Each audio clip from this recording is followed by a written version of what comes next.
Boa tarde. Bom, nós do PSOL vamos fazer um encaminhamento de um voto sim crítico ao orçamento que foi aprovado na CMO e eu vou apresentar alguns dos motivos. Antes de mais nada, eu quero cumprimentar todas as entidades que estão muito mobilizadas há meses das servidoras e dos servidores federais brasileiros.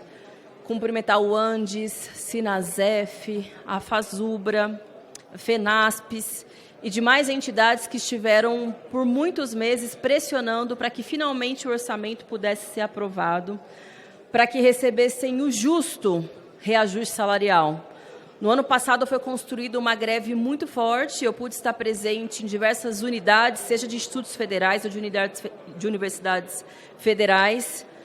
Foi reivindicado um reajuste salarial, infelizmente não foi atendido plenamente às reivindicações, mas a votação desse orçamento é a concretização desse salário que precisa cair na conta dessas milhares de trabalhadoras e trabalhadores brasileiros. Sigam contando com o nosso apoio e no dia de hoje nós vamos finalmente ter essa conquista sacramentada. Mas eu não poderia deixar de falar de alguns dos absurdos que constam nesse orçamento. Queria destacar a continuidade do orçamento secreto. Afinal de contas, na última semana, também numa sessão do Congresso Nacional, nós aprovamos, com o voto contrário do PSOL, aquele projeto que visava, em tese, regulamentar o modelo das emendas de comissão. Mas ali, na verdade, se criou a figura da emenda de líder, porque, afinal de contas, ali não consta na tabela, nos anexos do projeto, quem é o autor ou a autora da emenda de comissão. Então, segue aquela lógica que foi, inclusive, questionada e derrubada pelo Supremo Tribunal Federal no ano passado. Aliás, foi por esse motivo que, assim que encerrou a sessão, o PSOL já moveu uma nova ação no Supremo, porque não pode ser diferente. A gente está falando de dinheiro público. E, imediatamente, o ministro Flávio Dino, mais uma vez, corretamente, acatou os nossos argumentos e já inquiriu Câmara, Senado e a AGU para que preste explicações, porque, afinal de contas, a classe política se nega a dizer quem é o autor desses recursos. E aqui, nesse orçamento, a gente está falando de 11,5 bilhões de reais de emenda de líder, porque são as emendas de comissão, sem a devida transparência e rastreabilidade.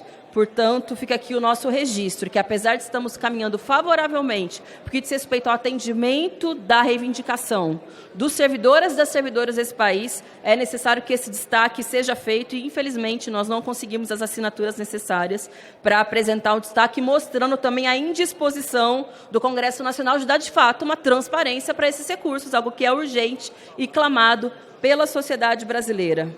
Também gostaria de destacar que, infelizmente, de última hora, foram contados recursos preciosos da Lei Aldir Blanc, algo que é fundamental para fomentar o trabalho de milhões de trabalhadoras e trabalhadores no país. De 3 bilhões de reais passou para cerca de 400 milhões. Isso vai ter um impacto direto na base de um setor que é fundamental para movimentar a economia nos grandes centros, que garante a subsistência de coletivos, de artistas que estão sendo, mais uma vez, prejudicados por uma canetada no Congresso. Também o corte no programa do Bolsa Família, algo que é necessário para a subsistência de milhões de brasileiras e brasileiros, 7 bilhões de reais.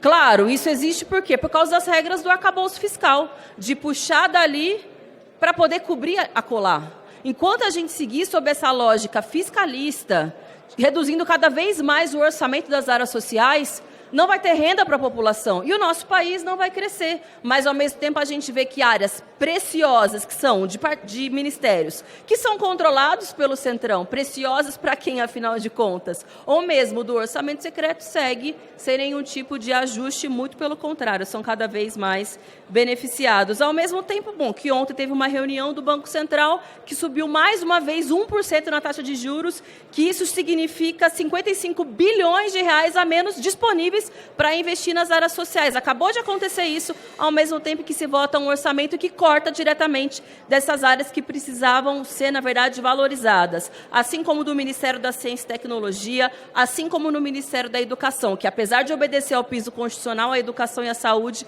também estão aquém das necessidades da educação básica e do ensino superior no Brasil. Por isso fica registrada a nossa posição favorável, porque diz respeito à mobilização das servidoras e dos servidores, mas denunciando denunciando a lógica do arcabouço fiscal, o fiscalismo que faz com que o nosso Brasil não tenha condição de seguir crescendo, desenvolvendo, gerando emprego, gerando renda, desassistindo, sobretudo, a população mais pobre, aquela que depende dos benefícios, que depende dos direitos sociais garantidos pela Constituição brasileira e, claro, denunciando mais uma vez o arcabouço fiscal, que nós esperamos que, mais uma vez, também o Supremo tenha a decisão correta de barrar essa imoralidade que acontece na Câmara e no Congresso. Obrigada.